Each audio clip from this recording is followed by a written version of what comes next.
Tahimik na binaybay ng binatang si Noah ang pasilyo papunta sa kwarto ni Father Sebastian. Nakasanayan na niya na siya ang gumigising sa pari ng baryo nila tuwing umaga. Siya ang nag-iisang kasama nitong nakatira sa kumbento at siya ang umaalalay dito dahil may edad na si Father Sebastian. Huminto si Noah sa tapat ng pinto ng kwarto ni Father Sebastian at hindi na siya kumatok. Binuksan niya ang pinto at sumalubong sa kanya ang tahimik na silid. Sa gitna ng silid ay naroon ang kama kung saan nakahiga ang pari at natutulog. Lumapit si Noah sa bintana at hinawi niya ang kurtina. Binuksan na rin niya ang bintana upang pumasok doon ang sariwang hangin. Father, nagluto na po ako ng almusal. Alam ko pong gusto niyo po ng daing na pusit na ibinigay ng matanda sa palengke kaya pinirito ko na po. Napatingin si Noah kay Father Sebastian na nakahiga pa rin sa kama. Napangiti siya nang maalala ang unang beses na magkakilala silang dalawa. Noon ay palaboy-laboy lang siya at walang direksyon ang buhay. Ngunit isang araw, sa gitna ng kanyang pagnanakaw sa palengke, ay isang kamay ang maigpit na humawak sa kanya. Hindi upang saktan siya, kundi upang iahon siya sa kanyang pagkakalugmok. Si Father Sebastian ang nagbigay kay Noah ng panibagong buhay. Tinulungan siya nitong bumangon mula sa kanyang madilim na nakaraan. Ipinakilala siya nito sa Diyos. Kaya naman, ganun na lamang kamahal ni Noah si Father Sebastian dahil malaki ang utang na loob niya rito. Father, gising na po kayo. Baka po lumamig na yung kape niyo eh. Ayaw niyo pa naman ng malamig na kape. Lumapit si Noah sa kama at marahang naupo sa gilid. Napansin niyang hindi man lang gumalaw ang pari mula sa pagkakahiga. Kaya naman bahagya niyang tinapik ang braso nito pero hindi pa rin ito nagising. Sa pangalawang beses na pagtapik niya sa pari ay natigilan siya nang maramdaman na napakalamig ng balat nito. Sa pagkakataon na yon ay niyugyug na ni Noah si Father Sebastian pero hindi pa rin ito nagigising. Idinikit niya ang tenga niya sa tapat ng puso nito at mas lalo siyang kinabahan nang mapagtantong hindi na tumitibok ang puso ng pari. Naglandas ang mga luha sa magkabila ang pisngi ni Noah. Hinawakan niya ang malamig na kamay ni Father Sebastian at hindi niya inalis ang tingin niya sa payapa nitong muka. Napakasakit para sa kanya na makalipas ang ilang taon ay tuluyan ng kinuha ng Diyos ang taong tumulong sa kanya upang makaahon sa lusak. Sa gitna ng tirik na araw ng tanghaling yon, ay nanatiling nakatayo pa rin si Noah sa tabi ng puntod ni Father Sebastian. Katatapos lang ng libing nito at wala ng tao roon bukod sa kanya. Hindi pa rin siya makapaniwala na wala na ang taong tumulong sa kanya nung lugmok na lugmok siya sa kahirapan. Nakatingin lang siya sa lapida nito habang may natuyong luha sa muka. Maya-maya pa ay lumapit kay Noah ang kaibigan niyang si Gregorio. Marahan siya nitong tinapik sa balikat ni hindi man lang niya ito nilingon. Noah, ano ba? Kanina pa tapos ang libing ah. Huwag mong sabihin na gusto pa sumama kay Father Sebastian kaya nandito ka pa rin. Ayoko pang umalis, Gregorio. Alam kong darating ang araw na mawawala siya dahil may sakit siya sa puso. Kaya inihanda ko na noon ang sarili ko. Pero kahit na anong paghahanda pala ang gawin ko, ay masasaktan at masasaktan pa rin ako. Parang tatay ko na si Father Sebastian, Gregorio eh. Siyempre, ito naman oh. Kaya nga father ang tawag sa kanya, di ba? Malamang. Parang tatay mo na talaga siya. Hey, pero joke lang, Noah. Alam mo, ang isipin mo na lang eh. Kung nasan man ngayon si Father Sebastian, ay masaya na siya. Wala na siyang sakit na mararamdaman. Happy-happy at chill-chill na lang siya doon. Yan din naman ang iniisip ko eh. Pero hindi ko alam kung ano magiging buhay ko ngayong wala na si Father Sebastian. Huwag ka mag-alala. Nandito pa naman ako eh. Hindi kita iiwan, tol. Hindi ako aalis sa tabi mo. Promise. Ngunit bago pa man makasagot si Noah, ay biglang bumuhos na ang ulan. Hala! Anak ng... Umalis na tayo, Noah. Baka magkasakit pa tayo. Tatakbo na sana si Gregorio, pero hinawakan ito ni Noah sa braso ng mahigpit. Kakasabi mo lang, di ba, hindi mo ako iiwan? Dito ka lang. Aba, tol. May limitasyon din ang kabayanihan ko, no? Bahala ka sa buhay mo. Inalis ni Gregorio ang kamay ni Noah sa braso nito at tumakbo na palayo upang maghanap ng masisilungan. Habang si Noah naman ay nanatili pa rin sa kinatatayuan kahit basang-basa na siya ng ulan. Paalam, Father. Maraming salamat sa lahat. Sa pagmamahal, sa gabay, at sa paniniwala at pagtitiwala mo sa akin. Hindi ko alam kung paano magsisimula nang wala ka. Pero susubukan ko para sa iyo. Matapos ang ilang minuto, ay naglakad na si Noah pabalik sa kumbento. Medyo humina na ang ulan, pero ang kalungkutan niya ay hindi pa rin nababawasan kahit konti. Nang makarating siya sa kumbento, ay dumiretso siya sa banyo para maligo. Matapos yon, ay nagpalit siya ng malinis na damit. Agad na nagtungo si Noah sa silid ni Father Sebastian. Pagpasok niya ron, ay naupo siya sa silya na malapit sa bintana. Yun ang paboritong pwesto ng pari, lalo na kapag nagpapahinga ito. Maya-maya pa ay tumayo si Noah at lumapit sa kama. Napakunot noo siya nang mapansin ang isang puting sobre na nasa labas at may nakasulat na pangalan ni Noah. Nakapatong ang sobre sa isang pahabang kahon na sa tansya niya ay 2 o 3 dangkal niya ang haba. Hindi na bago kay Noah ang kahon na yon dahil simula nang dumating siya sa kumbento ay naroon na yon. Ang iniisip niya ay baka lalagyan yon ng mga personal na gamit ni Father Sebastian gaya ng mga alahas. Kinuha ni Noah ang sobre at dahil nakapangalan naman yun sa kanya ay binuksan niya yon. Isang sulat yon mula kay Father Sebastian ang nakita niya na agad niyang binasa. Noah, kung hawak mo na ang sulat na ito, malamang ay wala na ako sa mundong ito. Nagpapasalamat ako sa mga araw na nakasama kita. Ngunit ang sulat na ito ay upang malaman mo ang kapalaran na alam kong nakalaan talaga para sa iyo. May isang bagay akong kailangan ipagkatiwala sa iyo. Sa baryo natin ay may nakaambang panganib. At sa lahat ng taong nakilala ko, ikaw lamang ang nakita kong may sapat na puso, tapang at pananampalataya upang harapin ito. Hanapin mo ang isang lalaking ang pangalan ay Andres.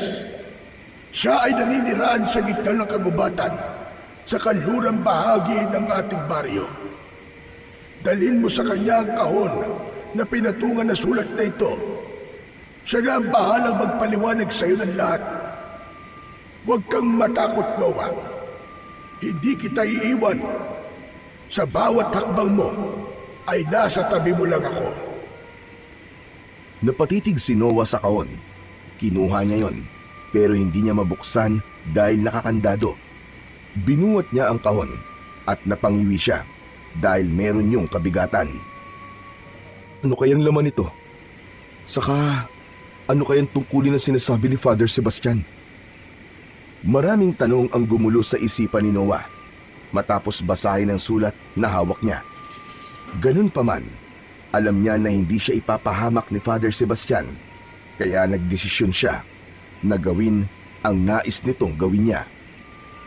Nang sumunod na araw ay maagang nagising si Noah. Nagluto siya ng almusal at may lungkot siyang naramdaman dahil hindi niya nakasabay sa pagkain si Father Sebastian. Sa kabila ng kanyang pagluluksa, ay buo na ang kanyang desisyon. Gagawin niya ang huling kahilingan ng taong nagbigay sa kanya ng tahanan, direksyon at pananampalataya. Matapos kumain, ay nag-alay ng panalangin si Noah.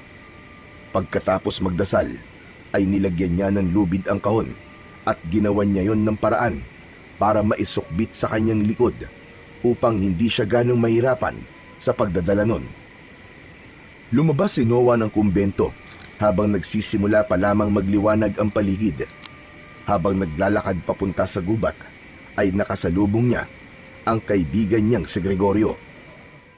Napakunot ang noo ni Gregorio nang mapansin ang kahon sa likod ni Noah.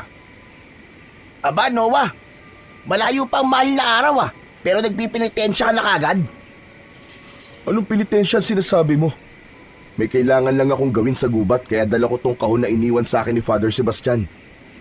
Ano ka mo, sa gubat? Aba, anong gagawin mo ron? May misa ba doon na hindi namin alam? Anong minsan sinasabi mo? May tao kong kailangan hanapin doon. Nag-iwan kasi sa akin ng sulat si Father Sebastian. Ang sabi niya, hanapin ko daw si Andres na nakatira sa gubat. Sigurado ka ba sa sinasabi mo, tol? Sa pagkakaalam ko, walang nakatirang tao sa gubat Mga baboy remote ahas lang nandun. Pero yun na nakalagay sa sulat ni Father Sebastian Parang huling habili niya yun, kaya kailangan ko talagang gawin. Saglit na natahimik si Gregorio. Tila nag-iisip ito ng malalim. O sige, wala naman akong gagawin ngayon Kung gusto mo, samahan na lang kita. Baka kung ano pang mangyari sa'yo dun mag-isa ka lang. Mabuti pa nga, para naman meron akong kakwentuhan habang naglalakad. Matapos yun, ay magkasabay silang tumungo sa daan papunta sa gubat. Bawat hakbang ni Noah ay lumalakas ang kaba sa dibdib niya. Wala man siyang ideya sa kung ano ang mangyayari sa kanila sa gubat, ay tila may kung anong puwersa na umihila sa kanya para wag nang tumuloy. Pero dahil sa utos yun ni Father Sebastian, naniniwala siya na kailangan niya yung gawin. Makalipas ang halos 2 oras na paglalakad sa gitna ng kagubatan, ay may pagod ng naramdaman si Noah at alam niyang ganun din ang kaibigan niyang si Gregorio. Hanggang sa narinig na nga niya ang pagrereklamo ng kanyang kaibigan. Ay nako, Noah, kanina pa tayo naglalakad pero wala naman tayo nakikitang bahay Bahay ng kagamba meron, pero bahay ng tao mukhang wala talaga. Anak ng, pagod na ako kakalakad natin Ang sakit na ng mga binti ko. Ikaw kasi, sasama-sama ka pa kasi sa akin tapos magrereklamo ka. Hindi naman sa ganoon.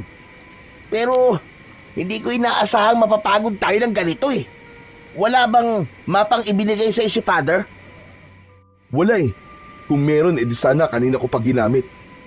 Basta ang sabi lang sa sulat, dito nakatira sa gubat yung Andres. Sa gitna ng kanilang paglalakad, ay huminto si Gregorio at nagpaalam kay Noah na iihi muna ito. Lumayo muna si Noah sa kanya. Umasa siya na sa ginawa niyang yun ay bigla na lang siyang makakakita ng kubo. Father Sebastian, tulungan niyo naman po kung makita ang bahay ng taong nais mong kausapin ko. Nagulat si Noah nang marinig niya ang malakas na pagtawag ni Gregorio sa kanya. Noah! Noah, halika! Bilisan mo, dali! Mabilis na tinakbo ni Noah ang kinaroroonan ni Gregorio. Nakatayo si Gregorio sa tabi ng isang puno. Bakit? Anong meron? Grabe, ang lakas ng bunganga mo Mamaya mabulabog mo mga engkanto dito Gising na mga engkanto ng ganitong oras, ano ka ba? Pero pare, tignan mo. Ayun may bahay. May itinuro si Gregorio kay Noah at tinignan niya yon. Isang maliit na kubo ang nakita niya. Nanlaki ang mga mata niya at hindi niya na napigilang mapangiti. Baka doon nakatira yung Andres na sinasabi mo, tol. Grabe, ikaw pa talaga nakakita Ayos, ang galing mo. Aba, syempre.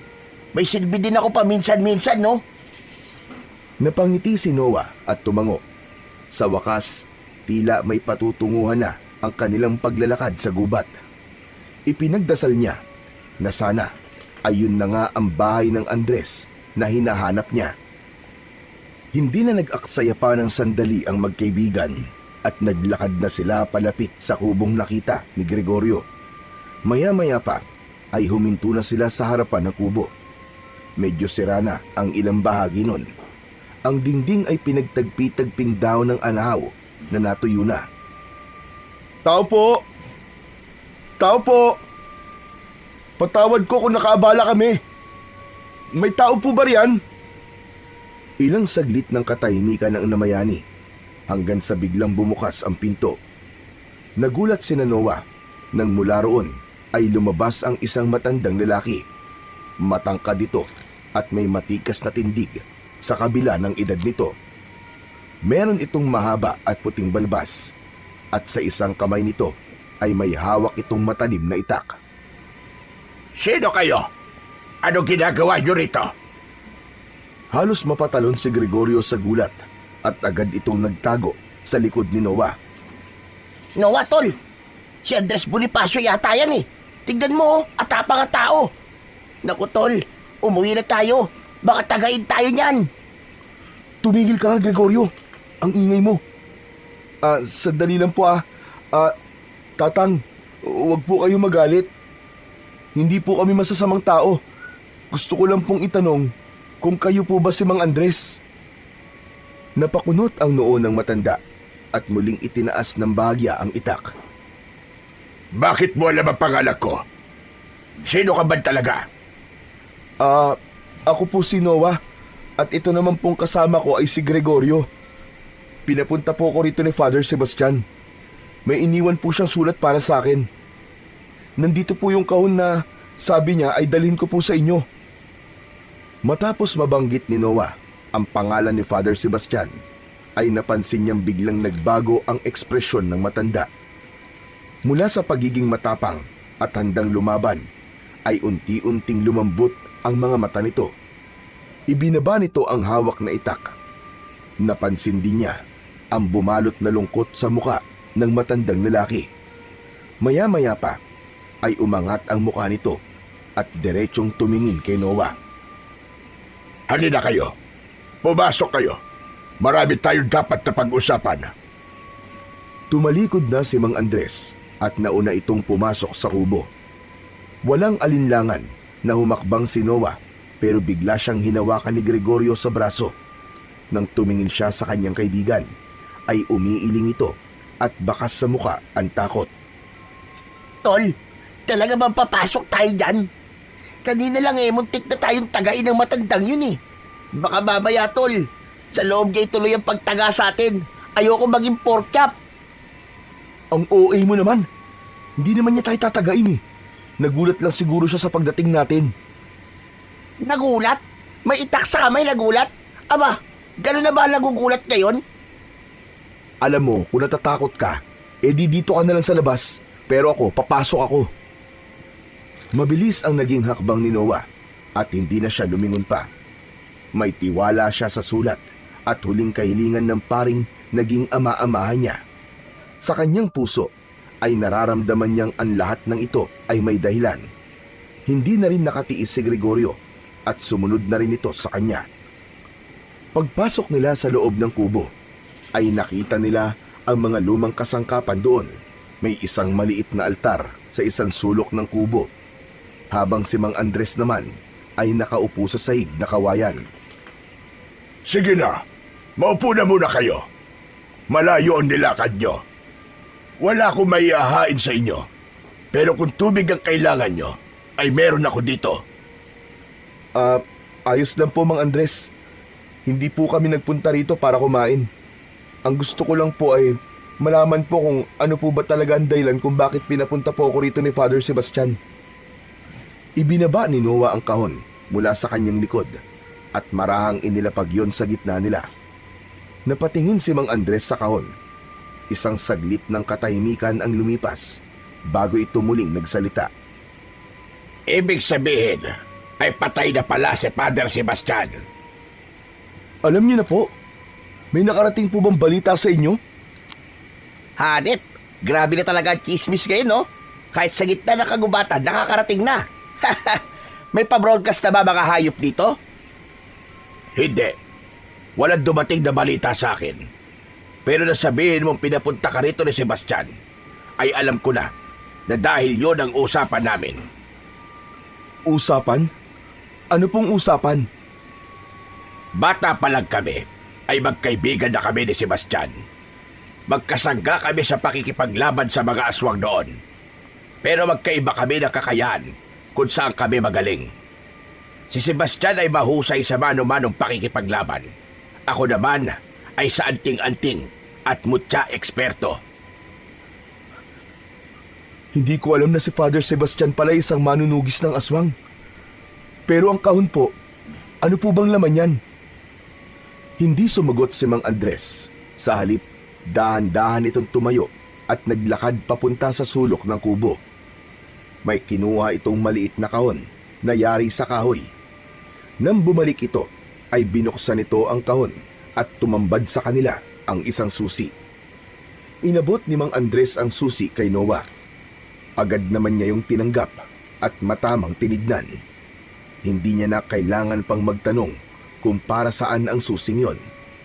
Maingat niyang isinuksok ang susi sa kandado ng kahon. Nang makarinig siya ng mahinang tunog mula sa kandado, ay binuksan niya na kagad ang kahon.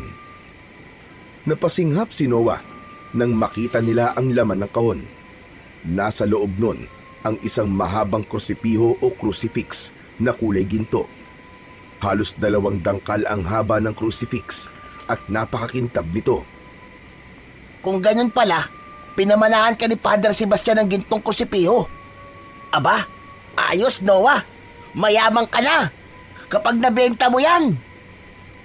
Hindi pwedeng ibenta ang krusipiho na yan. Napatingin si Noah kay Mang Andres. Kita sa mukha ng matanda ang seryosong ekspresyon habang tinititigan ang krusipihong nasa loob ng kahon. Mang Andres, ano po ba ang krusipiho na yan? Yan ang ginamit ni Sebastian doon sa pakikipaglaban sa mga aswang. Pero upang mas maging mabisa ang sandatang yan, ay niligyan ko yan noon ng isang makapangyarihang mutya. Ang mutya ng araw. Ang puting batong nasa gitna ng krusipiho, ang mutya na tinutukoy ko. Nanginginig ang mga kamay ni Noah. Nang kunin niya ang krusipiho mula sa loob ng kahon. Para siyang may hawak na sagradong bagay na hindi niya alam kung karapat-dapat ba niyang hawakan. Kaya po ba gusto ni Father Sebastian na daling ko to sa inyo? Para ibigay ko ang crucifix na ito sa inyo? Hindi, Noah. Hindi ko na kaya makipaglaban pa sa mga aswang dahil matanda na ako. Matagal na akong huminto sa gawain na yan. May usapan kami noon ni Sebastian na kung sakaling mamamatay siya, ay may papupuntahin siyang tao dito sa aking kubo na siyang pagkakatiwalaan niya ng krusipiho. Aba, kung ganon, ibig sabihin, isa sa atin ang tagapagmana, Noah. Ay nako, pasensya na. Pero hindi ko ata kakayanin yan. Marami akong ginagawa. Ayoko na lang dagdag na responsibilidad. Tumigil ka nga. Ang ingay-ingay mo, Gregorio. Sabik ka lang naman sa pagpunta rito eh. Ako lang ang tinutukoy ni Mang Andres, hindi ikaw. Kung ikaw, Noah, ang pinapunta rito ni Sebastian, ibig sabihin ay ikaw ang napili niya. Ikaw ang pinagkakatiwalaan niyang lumaban sa mga aswang sa propesiya na nakita ko noon. Ha? Ano pong propesiya, Mang Andres? Lulusob ang isang malakas na grupo ng mga aswang sa baryo niyo. Hindi ko alam kung kailan eksakto, pero nararamdaman ko malapit na. Kaya noon pa man, naghahanda na si Sebastian. Sinabi niya sa akin na kung sakaling bawian siya ng buhay bago dumating ang panahong yon, ay kailangan may magtatanggol sa mga tao sa baryo nyo laban sa mga aswang. At ikaw na ngayon, Noah. Napako ang paningin ni Noah sa krusipiyo na nasa kanyang mga palad. Hindi niya alam kung ano ang mararamdaman niya ng sandaling yon. Naniniwala siya sa mga aswang, ngunit ang hindi niya maintindihan ay kung ano ang nakita ni Father Sebastian sa kanya at sa kanya niya ipinagkatiwala ang sandatang yon. Kailangan mo nang magsanay, Noah. Hindi sapat ang tapang na meron ka sa laban na kakaharapin mo. Kailangan mong matutunang gamitin ang krusipiho sa tamang paraan. Mang Andres, paano ko po ito magagamit ng tama? Wala po akong alam sa pakikipaglaban eh. Lalong-lalo na po sa mga aswang. Bahagyang ngumiti si Mang Andres, saka tumango. Huwag kang mag-alala. May gabay ka. Agmutya ng araw na nasa gitna ng krusipiho. Hindi lang yan pampalakas. Yan ang magiging gabay mo, Noah. Mararamdaman mo yon dahil ikaw na ngayon ang tagapangalaga niyan. Napasulyap si Noah sa mutya ng araw na nasa gitna ng krusipiho. Ngayon niya lang napansin na tila may bahagyang pagkinangyon kahit walang sinag ng araw sa loob ng kubo. At hindi lang yan isang ordinaryong krusipiho. Sa loob niyan ay may nakatagong mga sandata. Kinuha ni Mang Andres ang krusipiho mula kay Noah. Maingat nitong pinisil ang isang bahagi sa likod ng krusipiho. Biglang lumabas sa itaas na bahagi ng krusipiho ang isang mahabang patalim. Sa magkabila ang dulo ng krusipiho ay umusbong rin ang dalawang balaraw na mukhang matatalim at may nakaukit na mga sinaunang simbolo. Wow! Ang astig naman pala ng krusipiho na yan! Ito ang tunay na anyo ng krusipiho, Noah. May 3 sandata ka sa isang gamit lang. Maaari mo itong sabit sa likod mo upang mas madali para sa iyo ang pagdadala nito. Napalunok si Noah. Hindi niya akalaing sa loob ng krusipiho ay may mga nakatagong sandata. Ibinalik ni Mang Andres ang krusipiho sa kanya at nang muli niya yung mahawakan ay may kakaibang enerhiya na dumaloy sa katawan niya na alam niyang nagmula sa krusipiho. Pero, bakit ako? Bakit ako ang pinili ni Father Sebastian? Sigurado ako na may kilala siya na biyasa na sa pakikipaglaban sa mga aswang. Dahil may nakita si Sebastian sa iyo na nakikita ko rin sa iyo ngayon. May apoy sa loob mo na hindi kayang patahin ng kadiliman. Mahina ka pa ngayon, oo. Pero ang puso mo ay dalisay at matibay. At yan ang pinaka-importante sa pakikipaglaban sa kasamaan. Hindi ka pipiliin ni Sebastian kung wala kang kakayahang lumaban. Hindi nakasagot si Noah. Sa halip, marahan siyang tumango. Balikan mo ko bukas na madaling araw. Magsisimula na tayo sa iyong pagsasanay. Kaya magpahinga ka at ihanda mo yung sarili. Tumango si Noah. Tumayo siya mula sa pagkakaupo at muling isinilid ang krusipiho sa kahon. Isinukbit niya yon sa kanyang likod. Tumayo na rin si Gregorio at nagunat ng katawan. Ay, nako! O ano, tol? Pwede na ba tayo umalis? Gutom na ako eh. Ikaw talaga. Seryoso na yung pinag-uusapan dito pero pagkain pa rin na nasa utak mo. Napakasiba mo talaga eh. Sige na. Makakaalis na kayo. Basta tandaan mo ang lahat ng pinag-usapan natin, Noah. Kung handa kang tanggapin ang responsibilidad na kasama ng krusipiho at ng mutya, ay magbalik ka dito bukas ng madaling araw. Matapos magpaalam, ay lumabas na sa kubo sina Noah at Gregorio. Sa paglalakad nila palayo, ay tahimik lang si Noah. Ngunit sa loob-loob niya, unti-unting lumiliwanag ang isang tiyak na katotohanan na simula sa araw na yon ay isang malaking pagbabago sa buhay niya ang mangyayari. Mataas na ang sikat ng araw habang naglalakad sina Noah at Gregorio sa kagubatan pabalik sa kanilang baryo. Malalim ang iniisip ni Noah dahil hindi niya inasahan ang mga nalaman niya sa pagpunta niya sa bahay ni Mang Andres.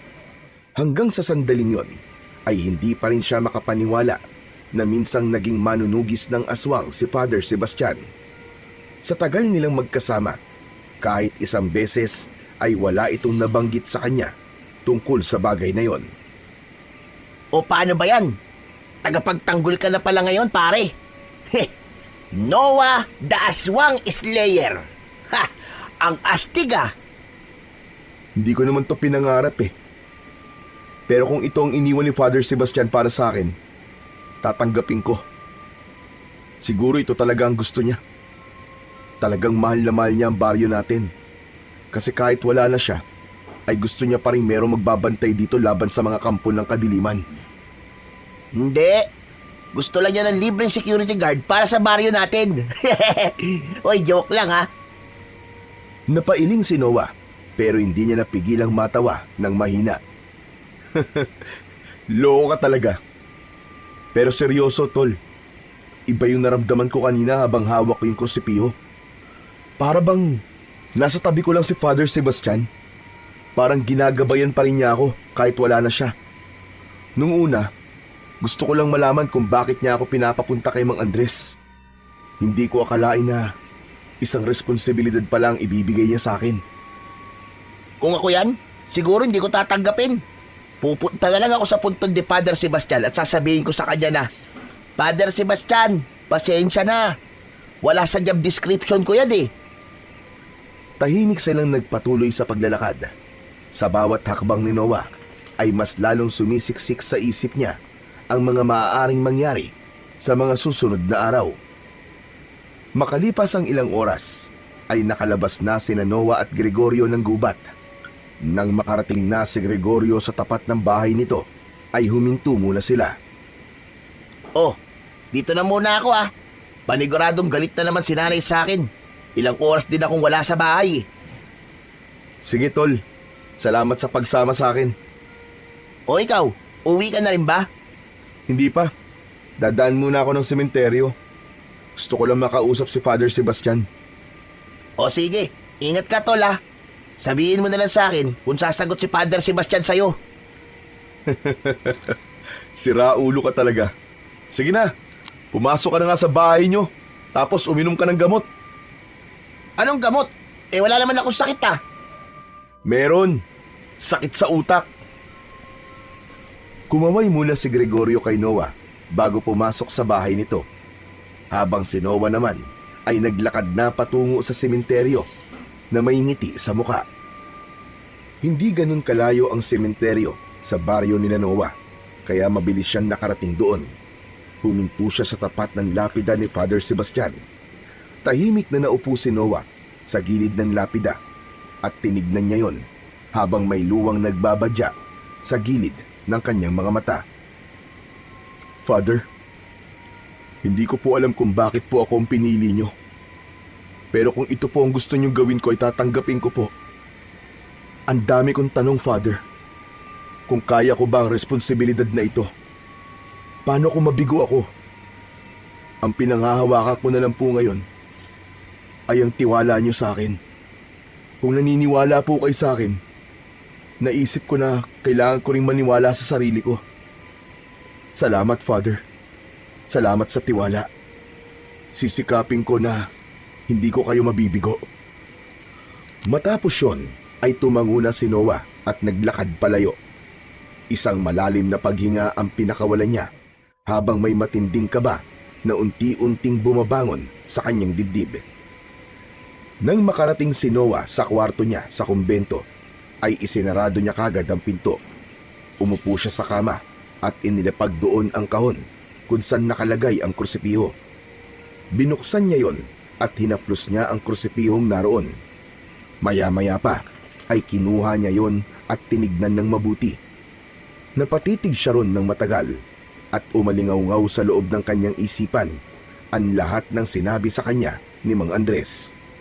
Hindi nagtagal ay ibinalik niya sa kahon ang krusipiho at saka siya humiga sa kama.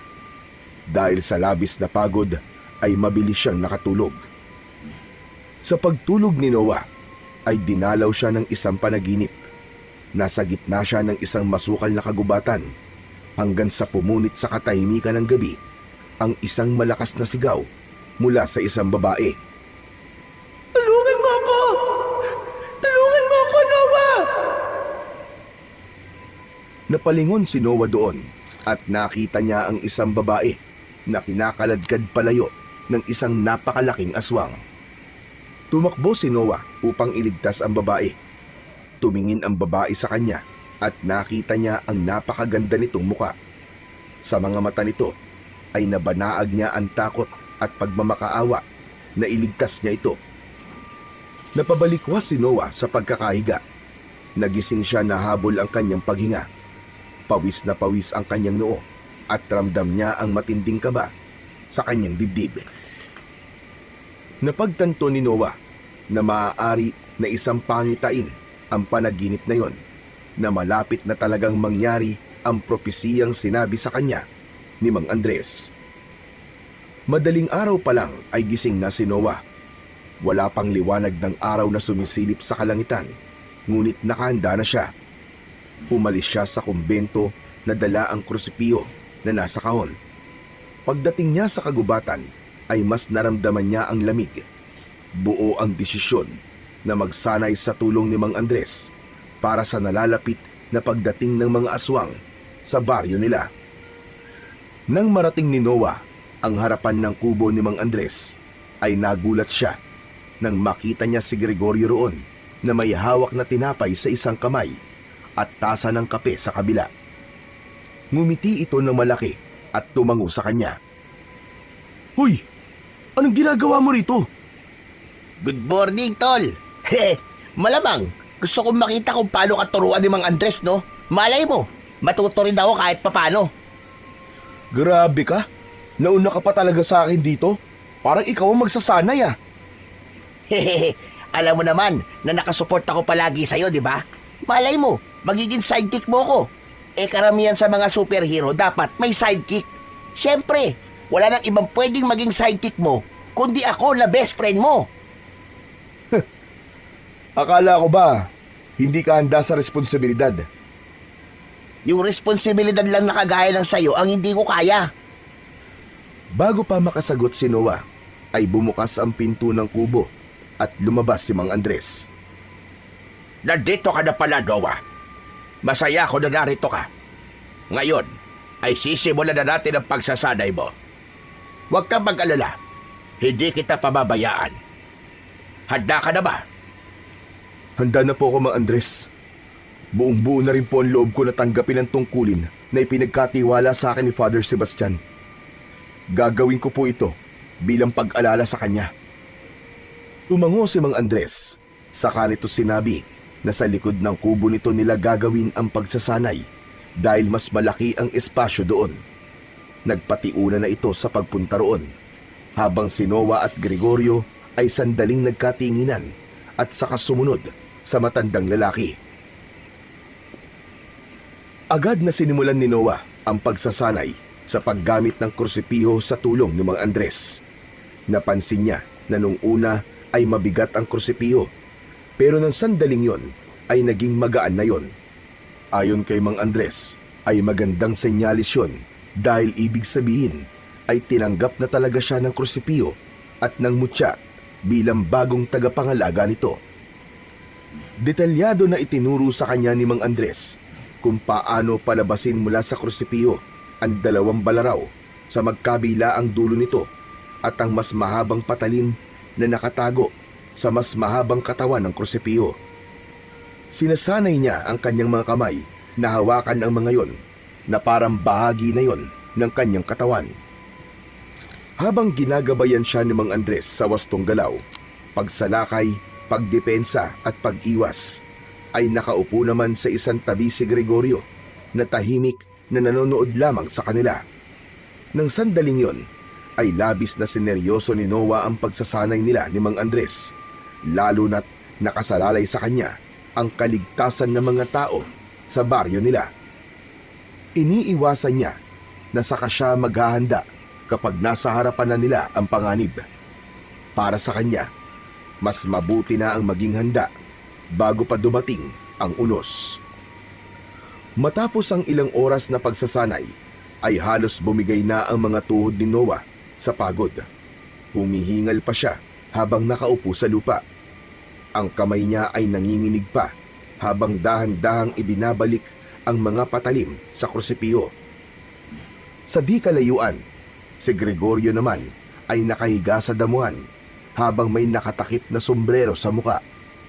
Sa tagal ng pagsasanay ni Noah at Mang Andres ay nakatulog na ito na para bang mas pagod pa ito kumpara sa kanya. Maya-maya pa, lumabas si Mang Andres mula sa kubo. May dala itong 2 tasa ng mainit na salabat at inabot nito ang isa kay Noah. Umupo ito sa harap niya at matiim siyang tinignan. Mahusay ang ipinakita mo sa unang araw ng pagsasanay natin, Noah. Nakikita ko na likas sa iyo ang pagiging mandirigma. Pero tandaan mo na hindi lang lakas ang kailangan sa pakikipaglaban.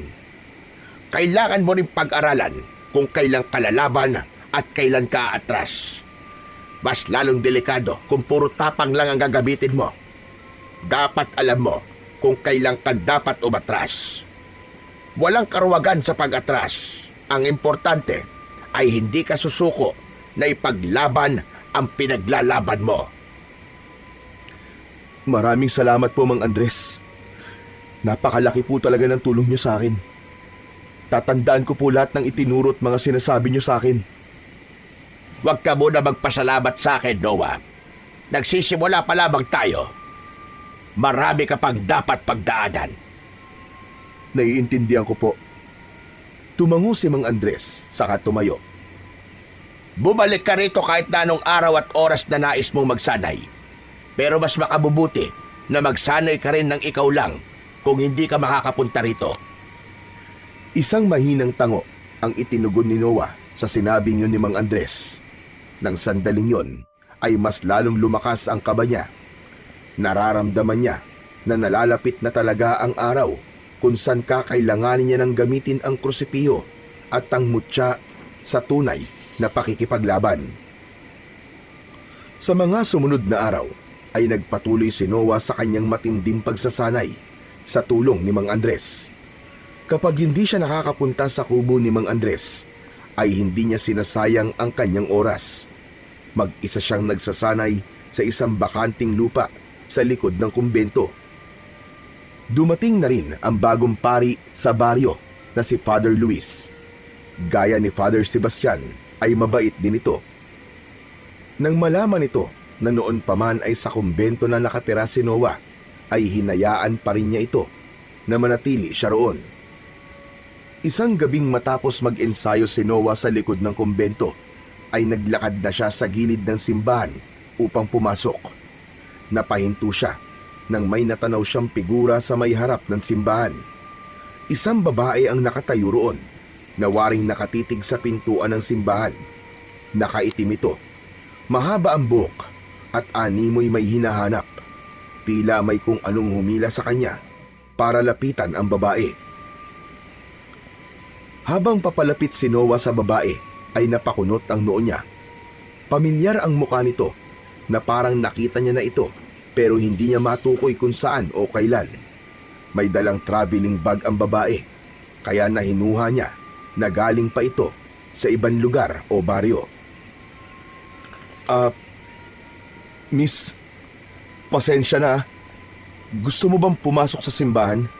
Sarado ng simbahan eh. Bumalik ka na lang bukas ng umaga. Lumingon ang babae sa kanya. Agad niyang napansin ang lungkot at takot sa mga mata nito. Hindi ako magsisimba. May hinahanap akong tao. Hinahanap ko si Father Sebastian. Ha? Si Father Sebastian?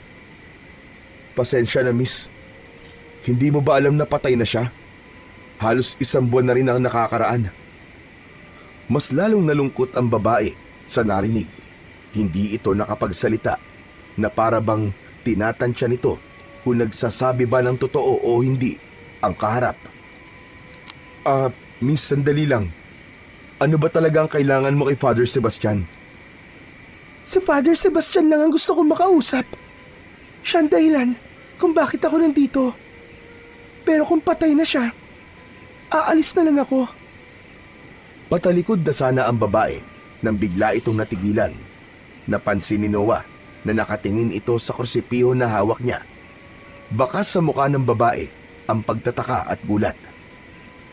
Oh, akala ko ba aalis ka na, miss? Ang kursipiho na yan. Kay Father Sebastian yan, hindi ba?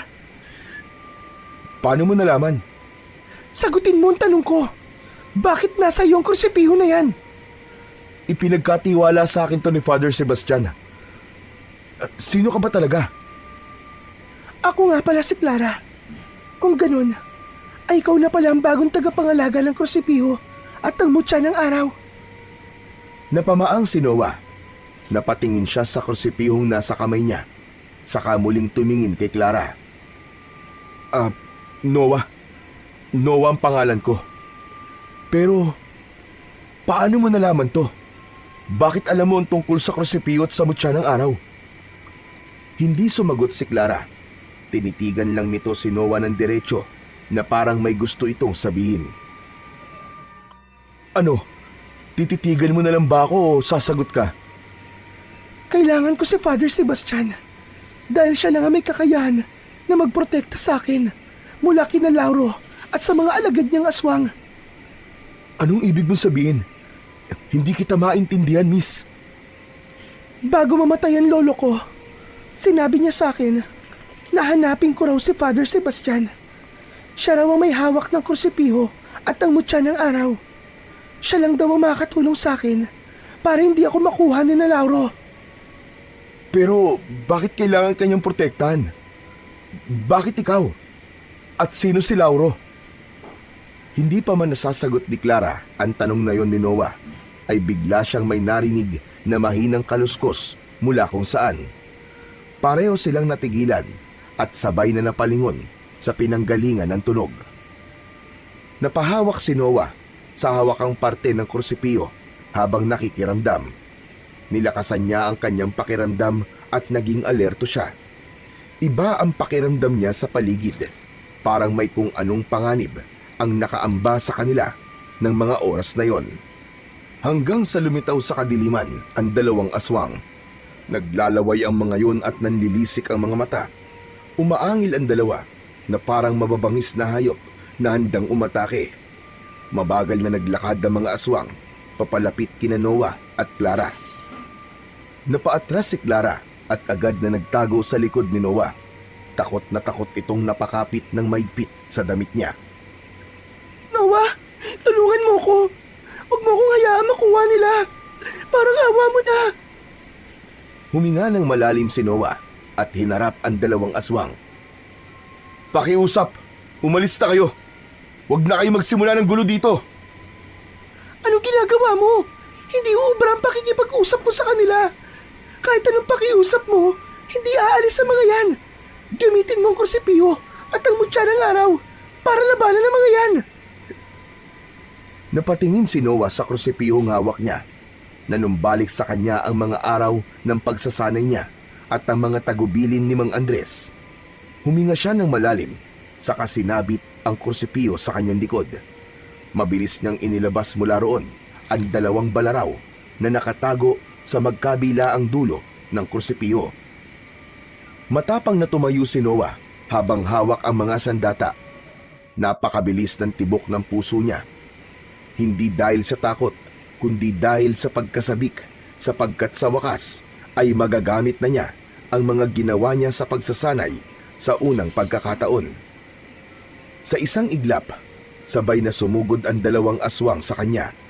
Ang mas maliit, ngunit mas mabilis sa dalawa ay umikot sa kaliwa ni Noah, habang ang isa naman ay sumugod mula sa kanyang harapan.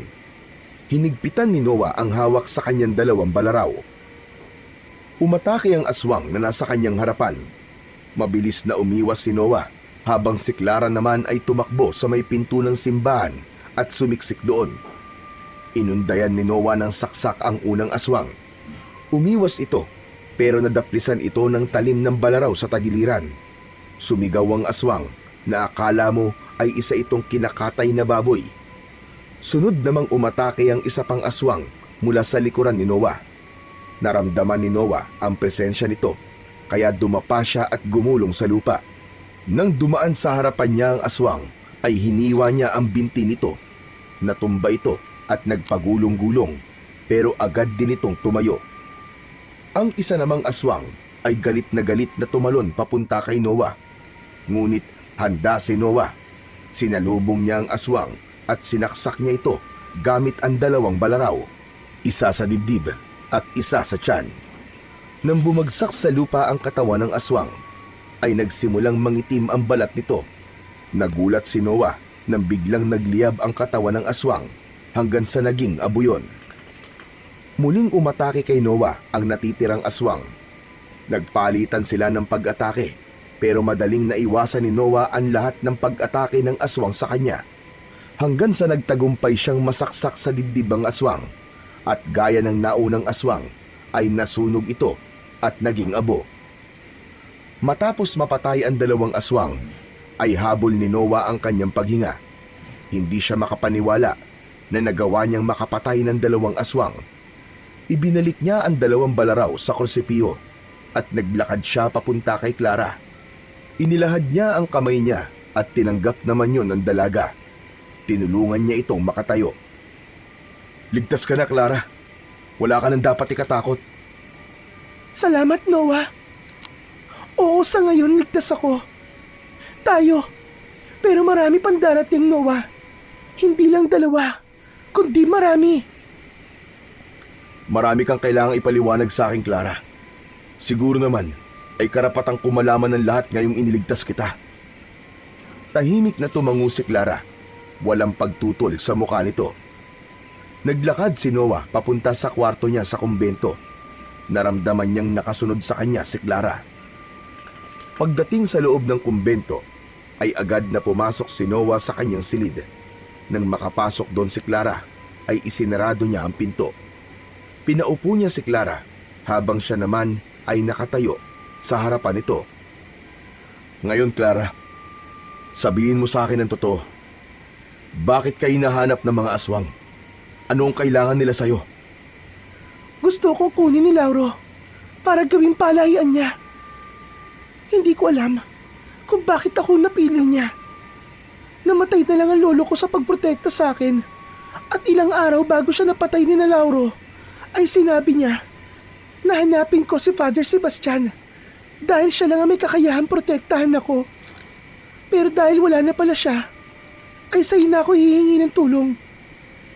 Noah, ikaw na lang ang natitirang pag-asa ko. "Sino ba si Lauro? Kanina mong pa binabanggit ang pangalan niya eh." Si Lauro ang pinuno ng mga aswang sa baryo namin. Ilang taon na silang nananalasa doon. Kung makukuha niya ako, ay mas lalakas sila. Mas madali siya makakagawa ng mas marami pang katulad niya. Kaya nakikiusap ako sa iyo, Noah. Tulungan mo ko. Ayokong magamit sa kasamaan. Ayokong dumami pa ang mga tulad ni Lauro. Huminga ng malalim si Noah hanggang sa naalala niya ang isa sa mga sinabi sa kanya noon ni Mang Andres. "Tutulungan kita. Poprotektahan kita hanggat kaya ko. Pero mukhang ito na ang simula ng katuparan ng propesiya na sinabi ni Mang Andres." Anong propesiya?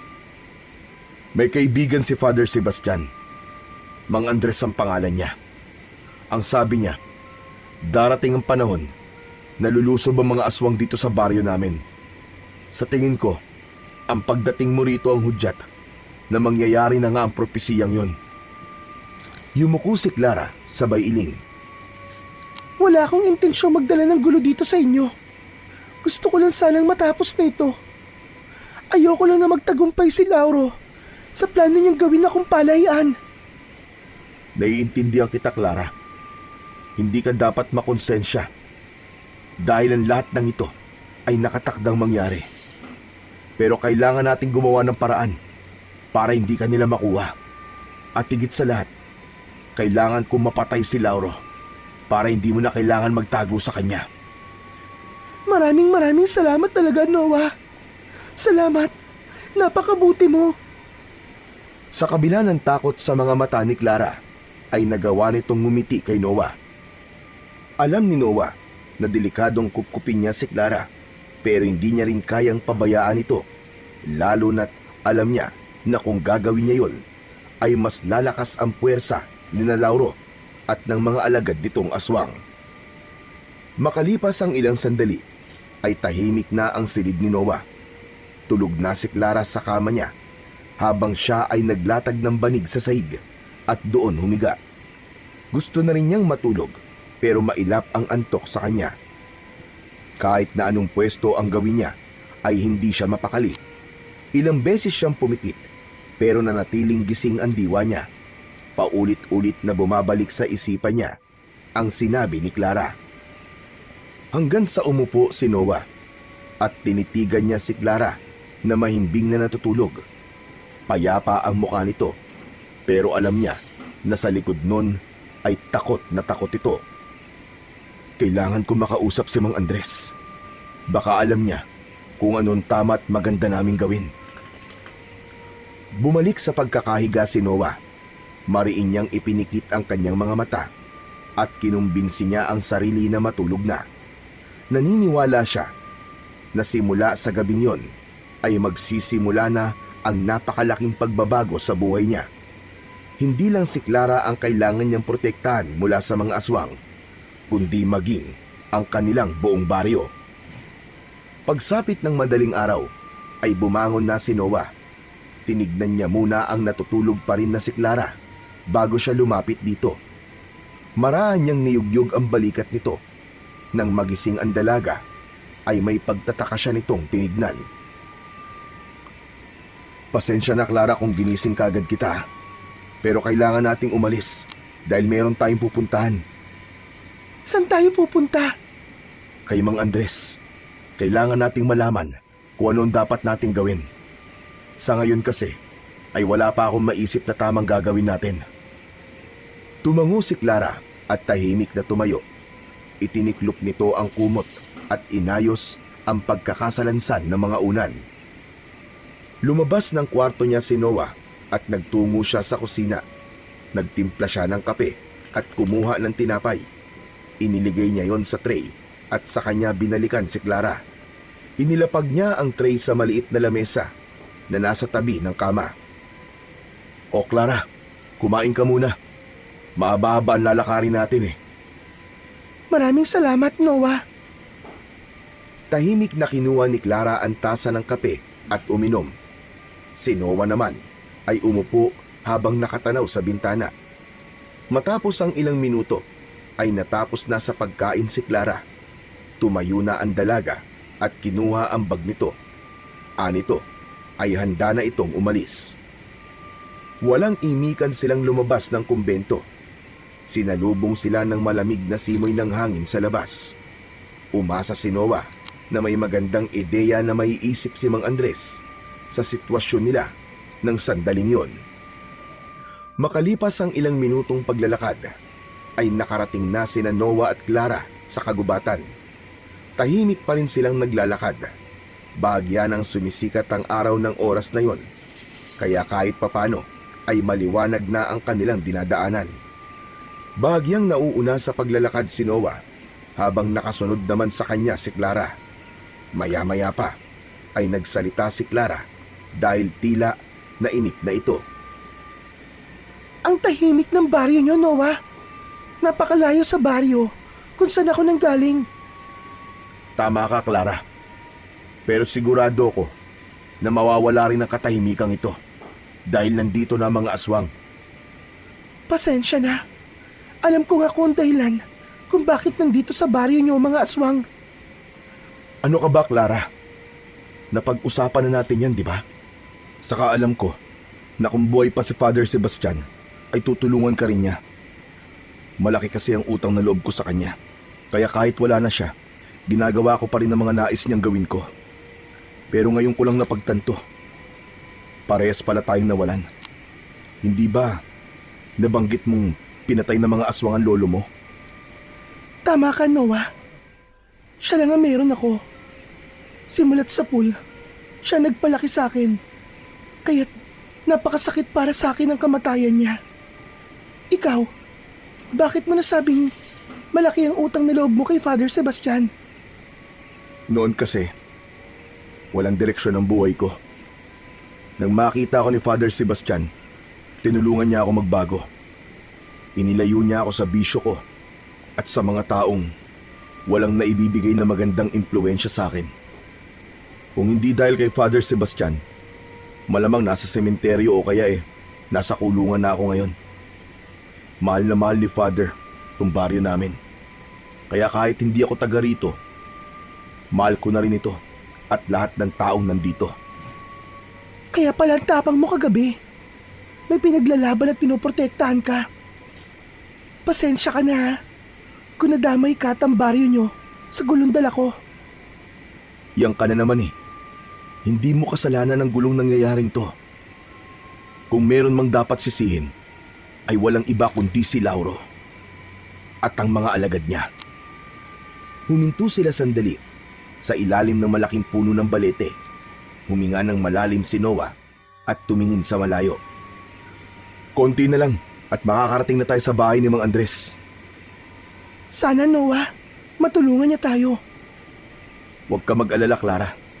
Siguradong matutulungan niya tayo. Magkaibigan sila ni Father Sebastian, kaya mapagkakatiwalaan natin siya. Nagpatuloy na sila sa kanilang paglalakad.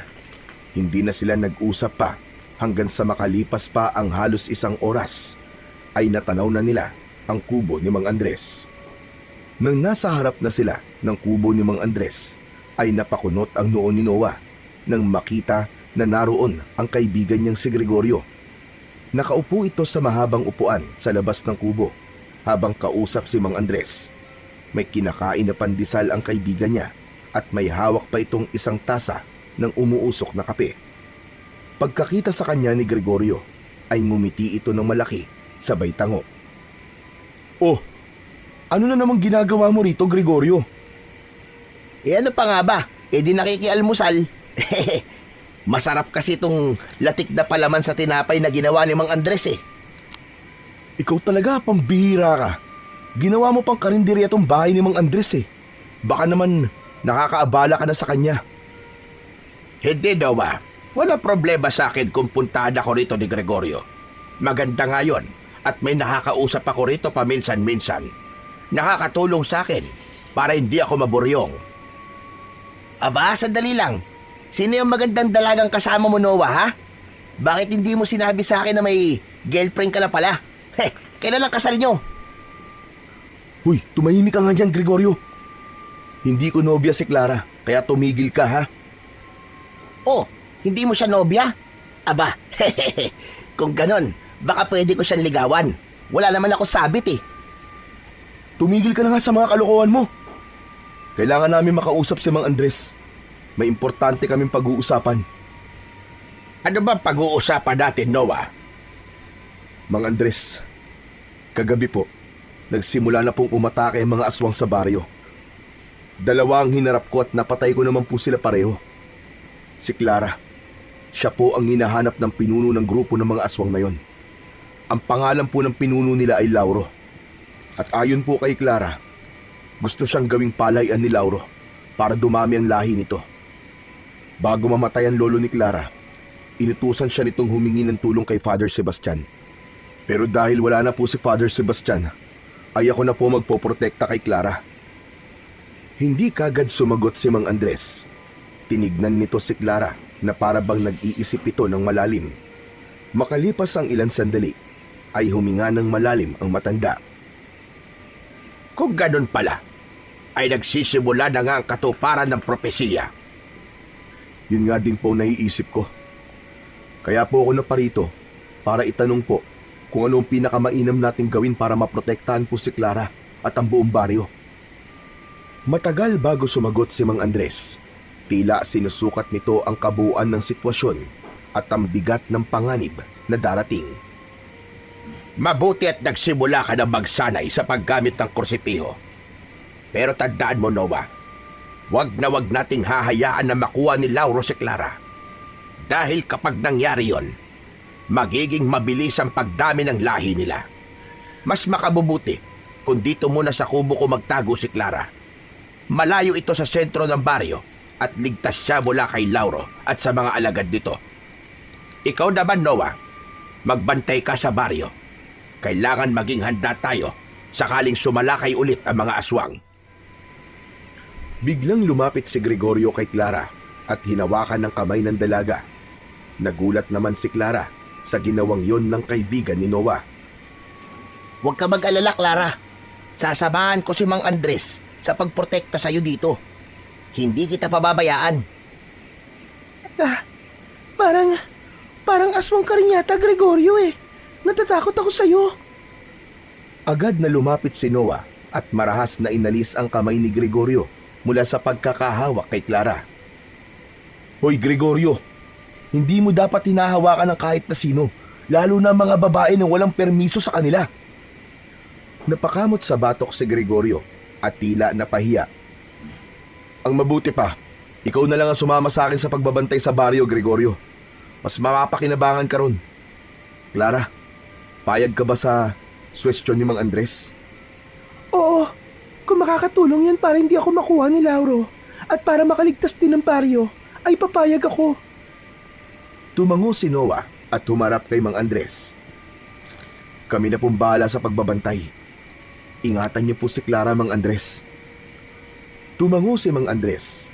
Kahit paano ay nabawasan naman ang kaba ni Noah at ang takot niya na makuha ni Lauro si Clara.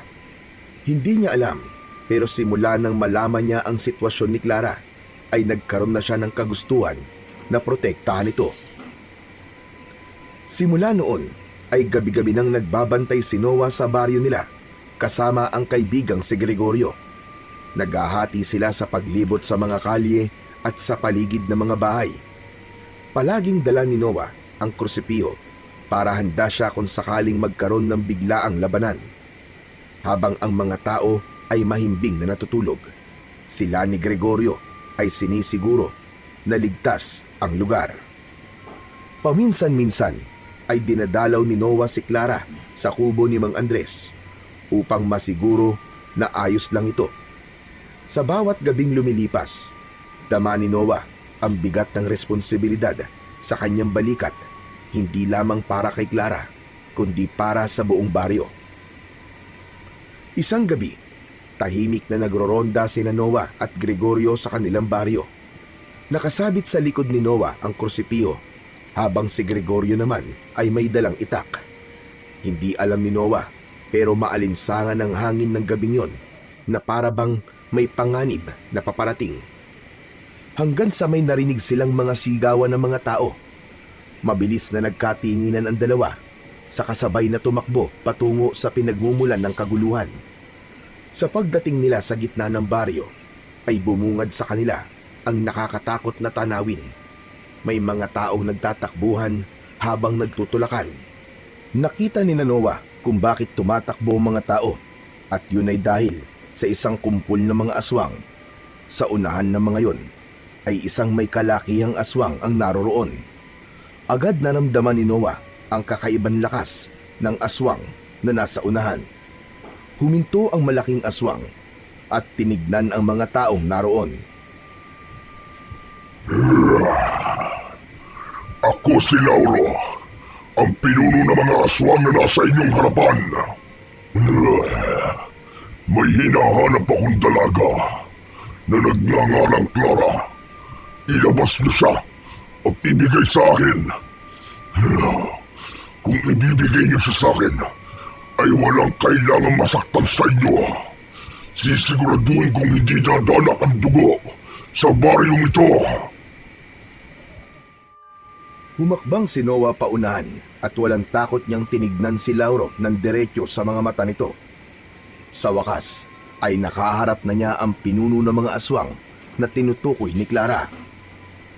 Wala rito ang babaeng hinahanap mo. Umalis na kayo rito at huwag kayong manggugulo. Alam kong nandito si Clara. Isa sa mga tauhan ko nakakita sa kanya na nagtungo rito. Ito ang tandaan niyo lahat. Bibigyan ko kayo ng palugit hanggang bukas ng gabi. Kung hindi niyo may ihaharap si Clara sa akin, ay sasalakay kami rito at sasabihin ko lang agad sa inyo na marami ang mamamatay. Pero kung may nais sa inyo na masiguro ang kanyang kaligtasan, maaari niyong dalhin si Clara sa aming kuta sa gubat.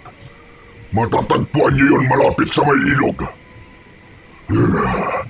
Nasa inyo ang desisyon kung nais niyo pang mabuhay o hindi na. Matapos yung sabihin ni Lauro, ay inutusan nito ang mga alagad nito na umalis na. Magkakasabay na umalis ang mga yon. Napako si Noah sa kanyang kinatatayuan. Alam niyang seryoso si Lauro sa banta nito, pero handa siyang lumaban at kahit na anong mangyari, ay hindi niya rito isusuko si Clara. Kinabukasan ng umaga ay magkasamang nagtungo sina Noah at Gregorio sa gubat upang puntahan sina Clara at Mang Andres. Pagkarating nila sa kubo ni Mang Andres, ay nadatnan nilang nakaupo sa bangkito si Mang Andres, habang si Clara naman ay abala sa pagsasampay ng mga damit na nilabhan nito. Agad silang lumapit kay Mang Andres. Nang makita sila ni Clara, ay lumapit na rin ito sa kanila. Sa mga mukha nyo, ay parang hindi maganda ang balitang sasabihin nyo. Hindi po talaga maganda, Mang Andres. Dumating si Lauro kagabi sa baryo.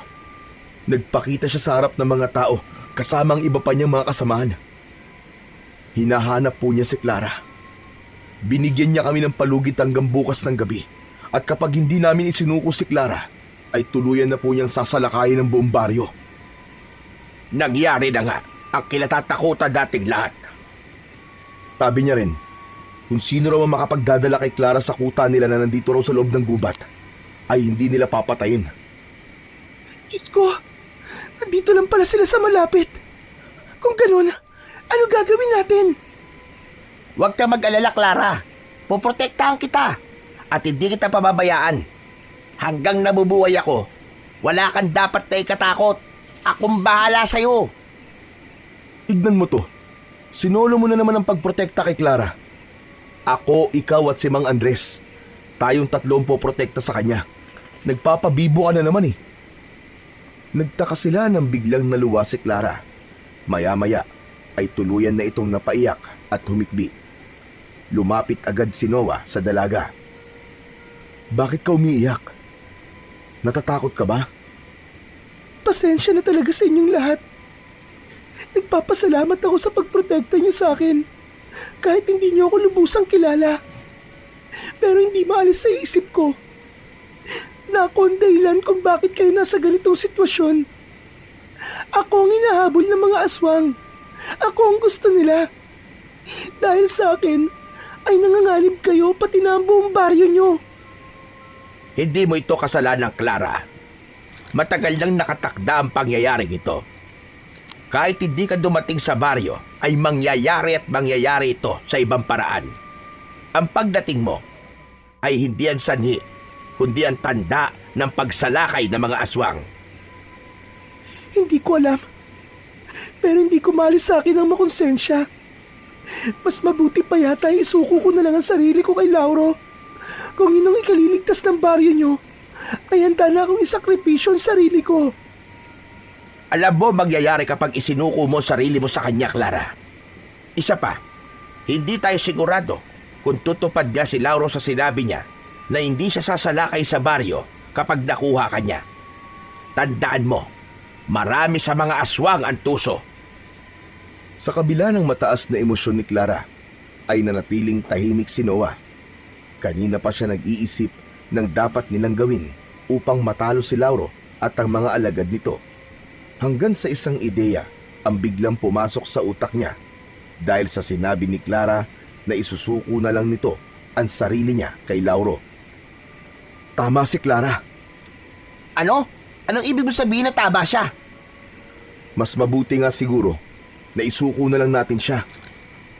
Ano? Nahihibang ka na ba, Noah? Akala ko ba poprotektahan natin siya? Anong sinasabi mong isusuko na lang natin siya?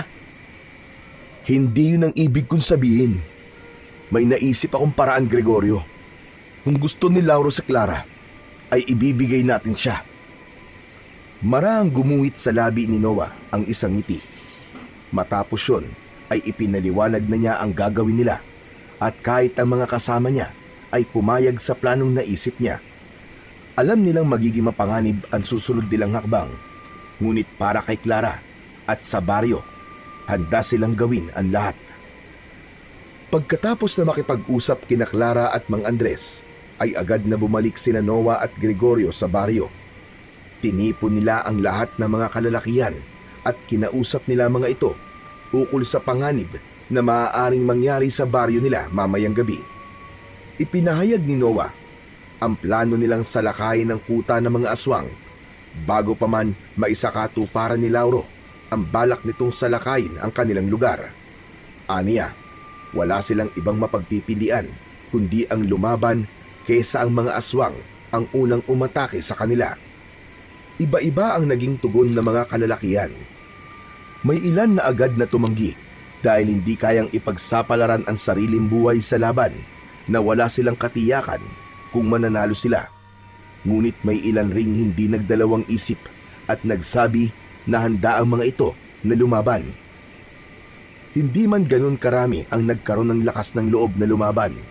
Para kay Noah ay sapat na yon upang magkaroon sila ng kahit na konting pag-asa na manalo sa laban nila mamayang gabi. Ipinaliwanag na rin ni Noah sa mga kalalakihang pumayag na umatake sa kuta ng mga aswang ang gagawin ng mga ito. Tiniguro niya na naintindihan ng lahat ang plano nila bago niya pinauwi ang mga yon. Kinagabihan, habang nasa kwarto niya si Noah sa kumbento, ay may narinig siyang katok sa pinto. Binuksan niya yon at bumungad sa kanya ang kaibigan si Gregorio na may dalang isang bayong. Agad niyang pinapasok ang kaibigan na bakas ang takot at kaba sa muka. "Dala mo na ba yung pinapadala ko sa'yo?" Tumango si Gregorio at inilapag ang bayong sa lamesa. Mula roon ay inilabas nito ang isang bulaklaking duster na may palamuti sa laylayan at isang kupas na balabal. Kay nanay to, tol.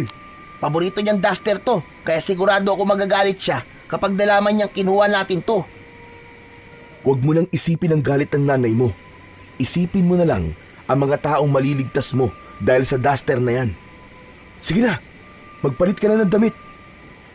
Hindi na nagreklamo si Gregorio at pumasok na ito sa maliit na banyo sa kwarto ni Noah.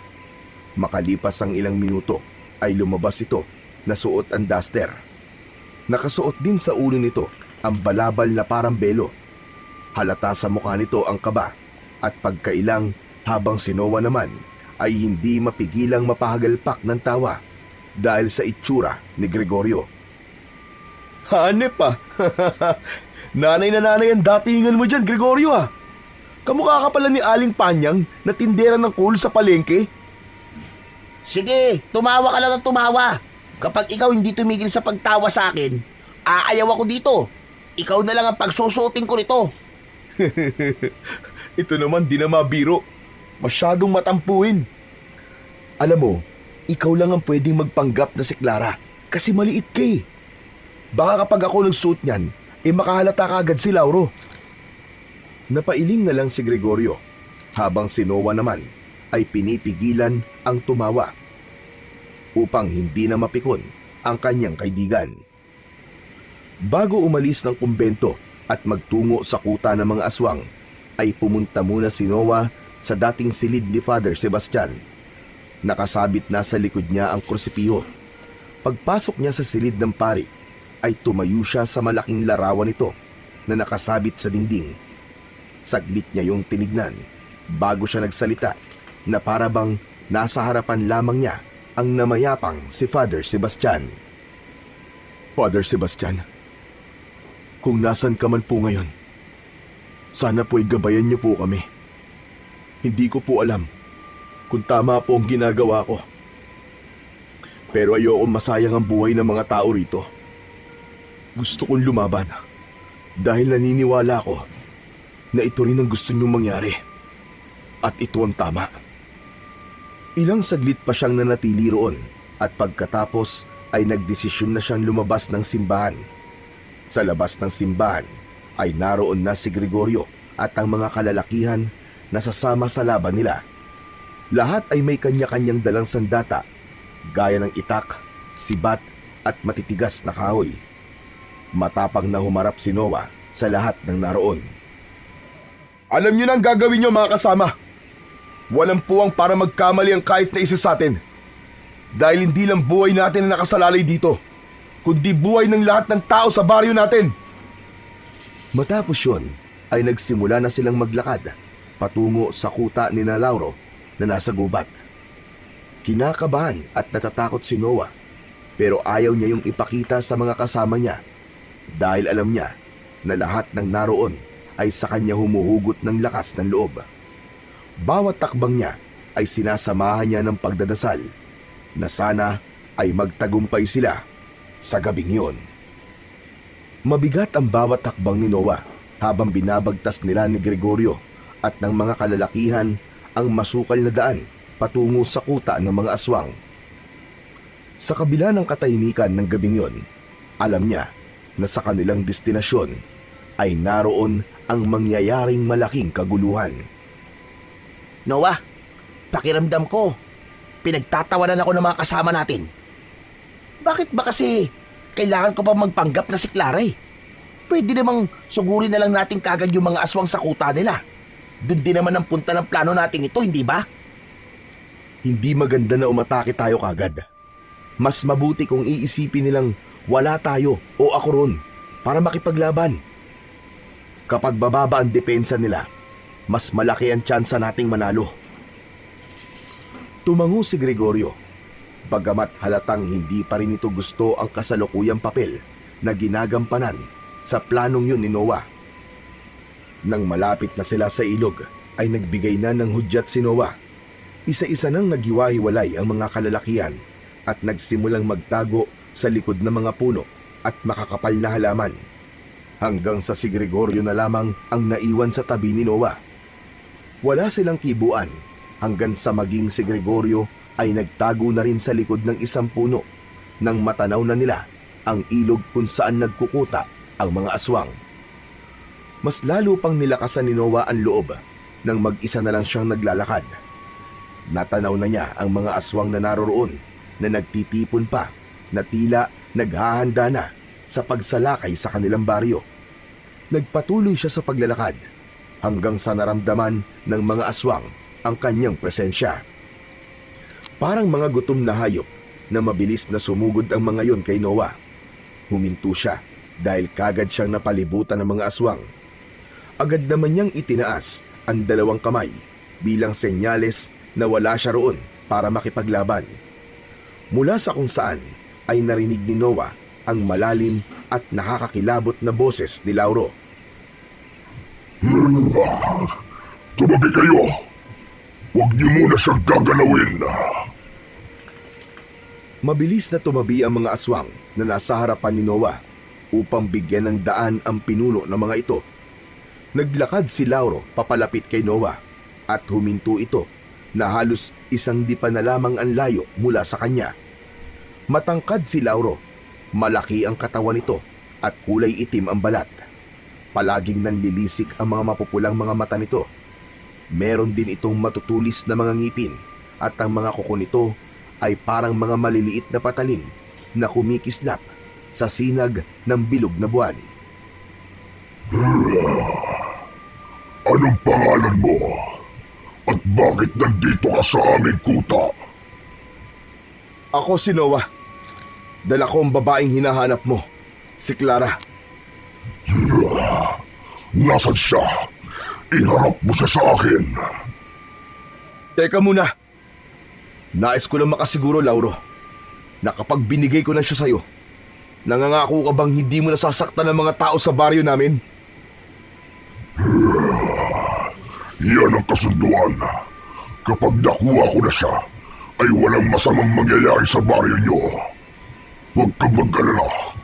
Bilang pinuno ng mga aswang, ay may isa kong salita. Lumingon si Noah sa kanan at saka sumigaw. Clara! Halika na! Lumabas ka na sa pinagtataguan mo! Mula sa likod ng isang puno ay lumabas si Gregorio na suot ang bulaklaking duster. Ang balabal ay nakatakip sa ulo at mukha nito. Nakayuko itong naglalakad at bahagya pang humahampas ang balakang nito para mapanindigan nito ang kilos ng isang babae. Pumwesto si Gregorio sa tabi ni Noah. Huminga ng malalim si Noah at pilit niyang inalis ang kaba sa kanyang dibdib. Pinigilan niya ang sarili na mapatingin kay Gregorio dahil baka matawa na naman siya sa itsura nito. Alam niya na isang maling galaw lang niya ay maaaring maging mitya upang makaramdam kagad si Lauro na hindi si Clara ang nasa harap niya. Narito na si Clara. Kunin niyo na siya at umalis na kayo. Gaya na napagkasunduan natin. Tahimik lang si Lauro habang tinititigan si Gregorio na alam niyang si Clara. Habang nakatitig si Lauro kay Gregorio, ay walang tigil sa pagdarasal si Noah na sana ay hindi magduda si Lauro na hindi si Clara ang taong nasa harapan nito. Ipinatong niya ang kamay niya sa balikat ng nakayukong si Gregorio. Sige na, sumama ka na sa kanya, Clara. Isipin mo na lang na ginagawa mo to para sa kaligtasan ng mga tao sa baryo. Hinding-hindi ka namin makakalimutan. Salamat, Tol. Nanlaki ang mga mata ni Noah nang biglang nagsalita si Gregorio. Marahil ay masyado itong nadala sa eksena, kaya ito biglang nagpasalamat sa kanya. Maging si Lauro ay nagulat din at mas lalong nanlaki ang mga mata.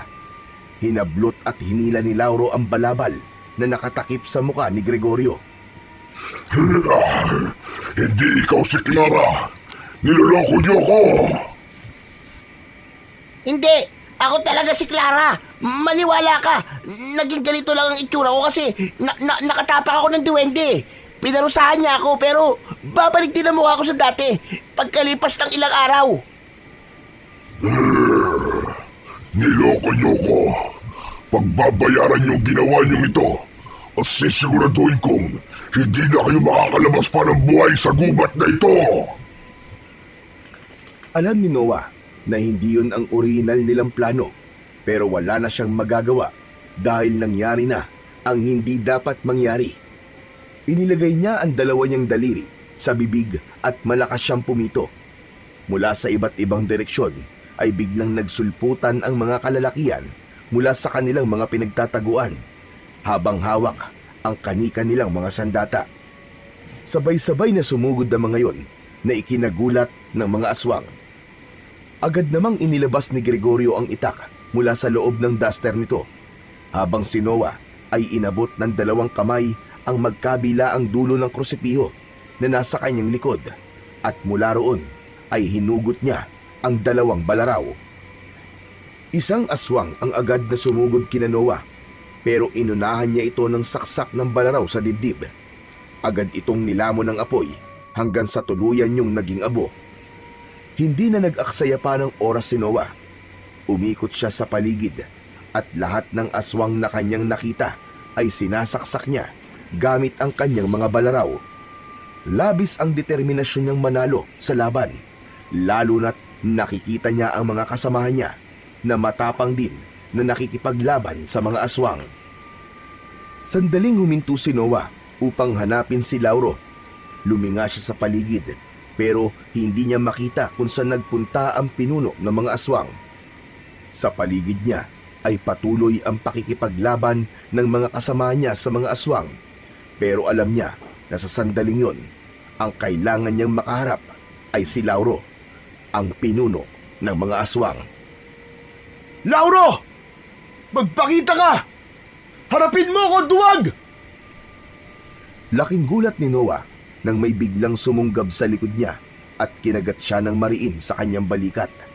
Naramdaman niya ang pagbaon ng matutulis na ngipin sa kanyang laman, kaya impit siyang napasigaw. Kahit hindi niya nakikita kung sino ang nasa likod niya, alam niyang si Lauro yon. Kapag napatay ko na kayong lahat dito, ay isusunod ko na ang mga tao sa baryo nyo. Wala akong ititira bilang kabayaran sa paniloloko nyo sa pinuno ng mga aswang na kagaya ko. Sa tingin mo ba, ay hahayaan kong mangyari yon? Mahigpit na hinawakan ni Noah ang dalawang balaraw at sinaksak niya yon ng sabay sa magkabila ang balikat ni Lauro, na naging dahilan para mapasigaw ito at mapaatras. Ngunit hindi nagliyab si Lauro matapos itong masaksak ni Noah ng balaraw. Nagkaroon ito ng sugat pero hindi ito naging abo gaya ng mga alagad nito. Sa pagkakataon na yon ay napagtanto ni Noah na tunay na hindi ordinaryong aswang lamang si Lauro. Matalim ang mga matang tinignan ni Lauro si Noah. Ngumisi ito ng malaki at mabilis nitong hinugot ang 2 balaraw na nakabaon sa magkabilaan nitong balikat. Matapos yun ay itinapon nito ang mga balaraw sa malayo. Ngayon sabihin mo, ano panlaban mo sa akin? Ngayong wala ka ng sandata. Diyan ka nagkakamali! Huwag kang masyadong mayabang! Inabot ni Noah ang kursipiyo sa likuran niya at mula sa pinakamahabang bahagi nun ay hinugot niya ang mas mahabang patalim. Nanlaki ang mga mata ni Lauro nang makitang meron pa palang natatagong sandata si Noah. Kahit na ano pa sandata ang ilabas mo, ay hindi ka pa rin mananalo sa akin. Biglang tumakbo si Lauro palapit kay Noah. Ngunit nang malapit na ito sa kanya, ay bigla itong kumabig pakaliwa at inikutan siya ng mabilis. Alam niyang nililito siya ni Lauro, lalo na't wala siyang ideya kung kailan ito aatake. Pero tinalasan ni Noah ang kanyang mata. Ramdam niya na bibigyan siya ng kakayahan ng mutya ng araw na nasa krusipiyo para masundan niya ang mabilis na galaw ni Lauro. Hanggang sa umatake na si Lauro kay Noah, iniumang nito ang matatalas nitong kuko sa kanya. Pero sinalag niya yon gamit ang kanyang patalim. Nanlisik ang mga mata ni Lauro nang masugatan ang kamay nito. Ngunit hindi yun sapat para sumuko ang kalaban ni Noah. Mas lalo na itong nagalit sa kanya. Nagpalitan sila ng mabibilis at mababangis na atake. Muntik nang makalmot ni Lauro si Noah sa dibdib, pero mabilis siyang nakaatras. Mataas na tumalon si Lauro at dumapo ito sa isang sanga ng puno. At mula roon ay bumulusok ito pababa sa direksyon ni Noah. Mabilis naman ang naging pagkilos ni Noah. Itinapat niya ang patalim kay Lauro at dahil sa bilis nito ay hindi na ito nagkaroon pa ng pagkakataon para makaiwas. Diretsyong tumagos ang patalim sa tiyan ni Lauro. Napaatras si Lauro.